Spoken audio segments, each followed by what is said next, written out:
ગુજરાતમાં 7 દિવસ yellow alert. ગુજરાતમાં આજથી 7 દિવસ ગરમીનું યલો એલર્ટ જાહેર કરાયું છે। હવામાન વિભાગના મતે આગામી કલાકોમાં તાપમાન 2 થી 3 ડિગ્રી વધી શકે છે। અમદાવાદ અને ગાંધીનગર સહિત 6 શહેરોમાં પારો 40 ડિગ્રી વટાવી ગયો છે। ખાસ કરીને 26 એપ્રિલે મતદાનના દિવસે તાપમાન 40 થી 43 ડિગ્રી રહેવાની શક્યતા છે। દરિયાકાંઠાના વિસ્તારોમાં ગરમી સાથે અસહ્ય બફારો લોકોને પરેશાન કરશે।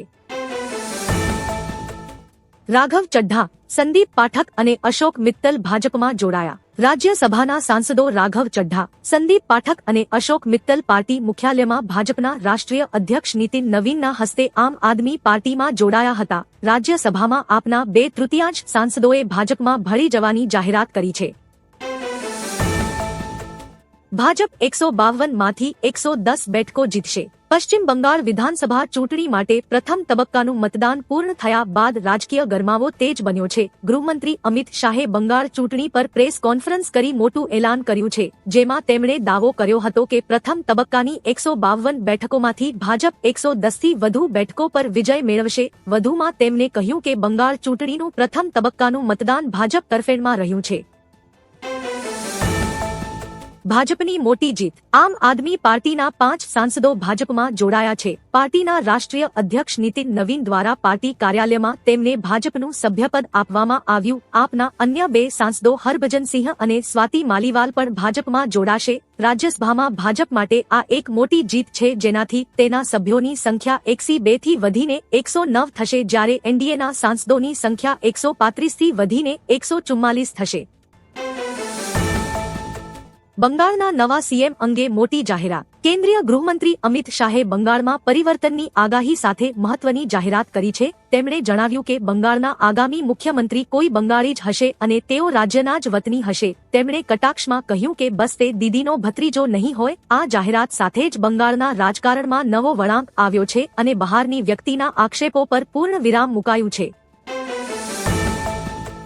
ભારતને નર્ક કહી ટ્રમ્પ જબરા ફસાયા। યુદ્ધ વચ્ચે ટ્રમ્પ એકવાર ફરી વિવાદનું કેન્દ્ર બન્યા છે। ટ્રમ્પ દ્વારા ભારતને નર્કવાળી ટિપ્પણી બદલ વિશ્વભરમાંથી અનેક તીખી પ્રતિક્રિયાઓ સામે આવી રહી છે। ત્યારે મુંબઈ સ્થિત ઈરાની કોન્સ્યુલેટે ટ્રમ્પને આઈનો બતાવતા ભારતની સુંદરતા નિહાળવાની સલાહ આપી છે। વધુમાં ઈરાની કોન્સ્યુલેટે તેના ટ્વિટર પર એક વિડિયો શેર કર્યો અને તેના કેપ્શનમાં લખ્યું કે ક્યારેક ભારત આવીને જુઓ અને પછી બોલો।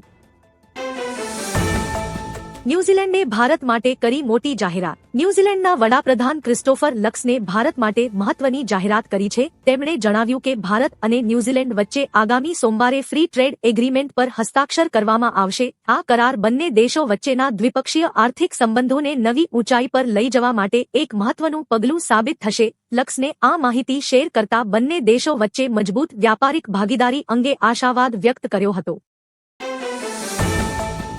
નવરા લોકો માત્ર કામમાં ભૂલો શોધે છે। સ્થાનિક સ્વરાજ્યની ચૂંટણીના પ્રચારમાં મુખ્યમંત્રી ભૂપેન્દ્ર પટેલે સુરતમાં વિજય વિશ્વાસ જનસભા ગજવી હતી। વિપક્ષો પર કટાક્ષ કરતા તેમણે કહ્યું કે નવરા લોકો માત્ર કામમાં ભૂલો શોધે છે, જ્યારે જનતા વિકાસ જાણે છે। ગુજરાતમાં 27 લાખ એમએસએમઈ એકમો અને આંતરરાષ્ટ્રીય કંપનીઓ પ્રગતિનું પ્રતીક છે। 26 તારીખે મતદાન કરવા અપીલ કરતા તેમણે વિશ્વાસ વ્યક્ત કર્યો કે હવે માત્ર વિજય નિશ્ચિત છે। રાઘવ સરપંચ બનવા લાયક પણ નહોતા। પંજાબના મુખ્યમંત્રી ભગવંત માને વિરોધીઓ પર આકરા પ્રહાર કરતા કહ્યું કે રાઘવ ચડ્ઢા સરપંચ બનવા પણ લાયક નથી। તેમણે આક્ષેપ કર્યો કે વિરોધીઓ ઈડી અને સીબીઆઈના જોરે ચાલે છે, જે લોકશાહી વિરોધી છે। માને સ્પષ્ટ કર્યું કે આમ આદમી પાર્ટી જનતાની સાથે છે અને તેઓ અરવિંદ કેજરીવાલના વફાદાર સૈનિકો છે। તેમણે ચેતવણી આપી કે પંજાબના લોકો આ દેશદ્રોહીઓને ક્યારેય માફ નહીં કરે। હરભજનસિંહ સહિત 3 લોકો આપ સાંસદો ભાજપમાં જોડાશે। રાઘવ ચડ્ઢાએ એક પત્રકાર પરિષદમાં જણાવ્યું હતું કે તેમને પીએમ મોદીના નેતૃત્વમાં વિશ્વાસ છે। તેમણે દાવો કર્યો હતો કે તેમની પાર્ટીના 2/3 સાંસદો તેમની સાથે ભાજપમાં જોડાશે। આ સાંસદોમાં હરભજનસિંહ, રાજીવ ગુપ્તા, વિક્રમ સાહની અને સ્વાતિ માલીવાલનો સમાવેશ થાય છે। રાઘવ ચડ્ઢાએ જણાવ્યું હતું કે સંસદીય પ્રક્રિયા મુજબ 2/3 સાંસદો ભાજપમાં જોડાશે। તેમણે રાજ્યસભાના અધ્યક્ષને પત્ર મોકલ્યો છે। જ્ઞાનીબેન ઠાકોરના ગંભીર આક્ષેપ। સ્થાનિક સ્વરાજ્ય ચૂંટણીના અંતિમ તબક્કામાં સાંસદ ગેનીબેન ઠાકોરે ભાજપ પર આકરા પ્રહારો કર્યા છે. તેમણે કહ્યું કે ઘણા ગામોમાં ભાજપના નેતાઓ મતદારોને ધમકી આપી રહ્યા છે કે ભાજપને વોટ નહીં આપો તો વિકાસના કામો કે ગ્રાન્ટ નહીં મળે. ગેનીબેને જણાવ્યું કે આવી ધમકીઓ લોકશાહી અને બંધારણની વિરુદ્ધ છે. તેમણે કહ્યું કે સરકારી યોજનાઓ લોકોના ટેક્સ અને પરસેવાની કમાણીમાંથી બને છે, કોઈ એક પક્ષની મહેરબાનીથી નહીં. મમતાએ કહ્યું, બંગાળ જીત્યા બાદ દિલ્હી પર કબજો કરીશ. બંગાળના સીએમ મમતા બેનર્જીએ બીજેપી પર તીખા પ્રહારો કર્યા છે. તેમણે કહ્યું કે મારો જન્મ બંગાળમાં થયો છે અને બંગાળમાં જ મરીશ. તેમણે કહ્યું કે બંગાળ જીત્યા બાદ હું દિલ્હી પર કબજો કરીશ. મારે સત્તા નથી જોઈતી, મારે દિલ્હીમાં બીજેપીનો વિનાશ જોઈએ. વધુમાં કહ્યું કે માત્ર બંગાળમાં જ વિનાશ નહીં પણ બીજેપીને દિલ્હીથી પણ દૂર થવું પડશે.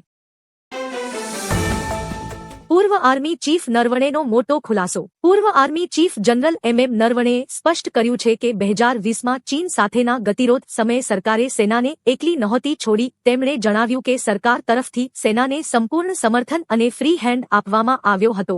જે યોગ્ય લાગે તે કરો તેવી સૂચના સશસ્ત્ર દળો પર સરકારનો અતૂટ ભરોસો દર્શાવે છે. તેમના પુસ્તક 4 સ્ટાર્સ ઓફ ડેસ્ટિની સંદર્ભે કહ્યું કે ગ્રાઉન્ડ લેવલ પર સ્થિતિ મુજબ જવાબ આપવા સેનાને પૂરો અધિકાર હતો.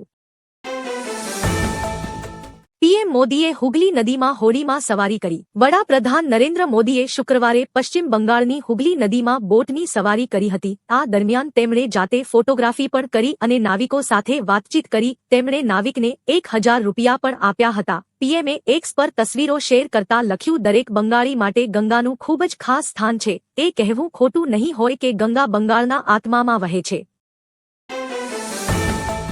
એસટીનું ખાનગીકરણ, 1200 નવી બસો ભાડે લેવાશે.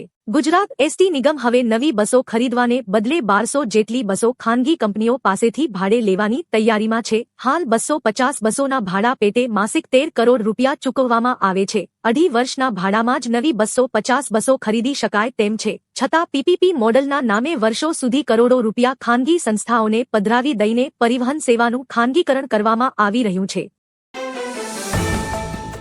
ભારતે હોર્મુઝમાં નાવિકોની સુરક્ષા અંગે ચિંતા વ્યક્ત કરી. ભારતે હોર્મુઝ સ્ટ્રેટમાં જહાજો પર થયેલા ફાયરિંગની ઘટનાઓ બાદ પોતાના નાવિકોની સુરક્ષાને લઈને ચિંતા વ્યક્ત કરી છે. પોર્ટ્સ, શિપિંગ અને જળમાર્ગ મંત્રાલયના અધિક સચિવ મુકેશ મંગલે જણાવ્યું કે જે 2 વિદેશી જહાજો પર ફાયરિંગ થયું હતું તેમાં 22 ભારતીય નાવિકો સવાર હતા. કોઈ ભારતીય નાવિક ઘાયલ થયો નથી. અત્યાર સુધીમાં ઓછામાં ઓછા 2680 ભારતીય નાવિકોને સુરક્ષિત રીતે બહાર કાઢવામાં આવ્યા છે. પત્રકાર પરિષદમાં રાઘવ ચડ્ઢાનું નિવેદન. રાઘવ ચડ્ઢાએ આપમાંથી રાજીનામું આપ્યા બાદ બીજેપીમાં જોડાયા છે. આ દરમિયાન રાઘવે આપ પર આરોપ લગાવતા કહ્યું કે પાર્ટી તેના મૂળ સિદ્ધાંતો અને લક્ષ્યોથી ભટકી ગઈ હતી. હવે તે પોતાના હિતો અને મહત્વાકાંક્ષાઓ માટે કામ કરી રહી છે. હું બીજેપીમાં જોડાયો છું. પીએમ મોદી અને અમિત શાહના નેતૃત્વમાં હવે દેશ સેવા કરશે. આપના અન્ય નેતાઓ પણ બીજેપી સામેલ થઈ રહ્યા છે.